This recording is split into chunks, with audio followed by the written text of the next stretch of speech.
Hi, my name is Brooke Lewis, and the book that I will be reading aloud is called The Man Who Walked Between the Towers by Mordecai Gerstein. This book stood out to me one day when I was searching for a read aloud for a student I am tutoring. The content itself was the first to catch my attention. This nonfiction story is a beautiful one that tells about the famous tightrope walker Philippe Petit, who walked on a wire between many different significant sites around the world. However, one site he just had to walk between was the Twin Towers. This story takes place in 1974 and is a wonderful tale that takes the readers through Philippe's own miraculous journey. The pictures in this book are also phenomenal. As you listen to the read aloud, you will see that the pictures themselves are not extremely detailed. The illustrator left room for the reader's interpretation of the scenery while giving you an idea as to what mood each character is portraying. The use of color is also magnificent.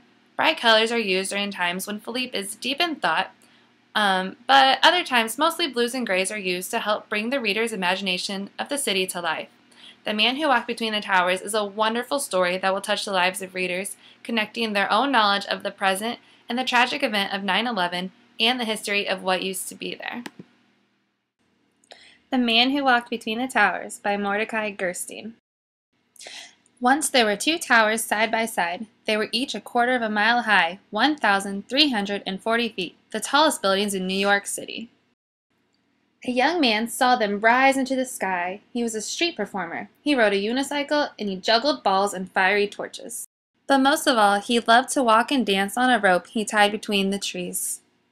He looked not at the towers but at the space between them and thought, what a wonderful place to stretch a rope, a wire on which to walk.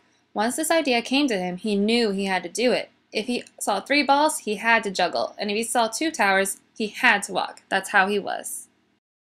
Hadn't he danced on a wire between the steeples of Notre Dame Cathedral above his amazed home city, Paris? Why not here, between these 2 towers? Of course he knew that, as in Paris, the police and the owners of the towers would never allow it. You must be crazy, they would say. You'd fall for sure. And so Philippe, that was the young man's name, began a plan to do it secretly. The buildings are not quite finished, he thought. Maybe if I dress as a construction worker.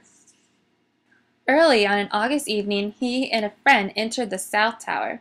They got a 440-pound reel of cable and other equipment into the elevator, took it to the unfinished top 10 floors, and waited till nightfall when everyone had gone. Then they carried everything up 180 stairs to the roof. At midnight, on the other tower's roof, 2 more friends tied a thin, strong line to an arrow and shot it across to Philippe, 140 feet away. It missed and landed on a ledge 15 feet below the roof. Bad luck, thought Philippe. He crawled down to the ledge over the sparkling city and got the arrow.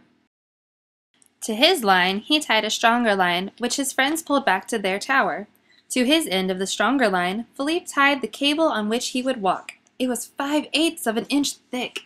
His friends pulled the cable over to their tower, but it was so heavy that it slipped from Philippe's grip. The cable's middle plummeted toward the street, pulling his friends on the other tower to the very edge. Philippe, just in time, secured his end. It took 3 hours to pull the cable back up. Frantically, as the stars faded, they tightened it between the towers. It was past dawn before they were ready. Philippe put on his black shirt and tights. He picked up his 28-foot balancing pole. All his life he had worked to be here, to do this. As the rising sun lit up the towers, out he stepped onto the wire. Out to the very middle he walked, as if he were walking on the air itself. Many winds whirled up from between the towers, and he swayed with them. He could feel the towers breathing. He was not afraid. He felt alone and happy and absolutely free. A woman coming from the subway might have been the first to see him. Look! Someone walking on a wire between the towers! Everyone stopped and looked up. They gasped and stared. It was astonishing. It was terrifying and beautiful. A quarter of a mile up in the sky, someone was dancing. Police saw it too. Officers rushed to the roofs of the towers. You're under arrest, they shouted through bullhorns. Philippe turned and walked the other way. Who would come and get him? For almost an hour, back and forth he walked, danced, ran, and knelt in a salute upon the wire. He even lay down to rest. The city and harbors spread beneath him. The sky surrounded him. Seagulls flew under and over. As long as he stayed on the wire, he was free. When he felt completely satisfied, he walked back to the roof and held out his wrists for the handcuffs. They brought him to court.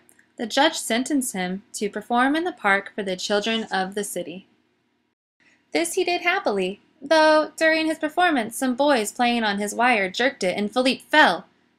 But he caught himself. Now the towers are gone. But in memory, as if imprinted on the sky, the towers are still there, and part of that memory is the joyful morning, August 7th, 1974, when Philippe Petit walked between them in the air.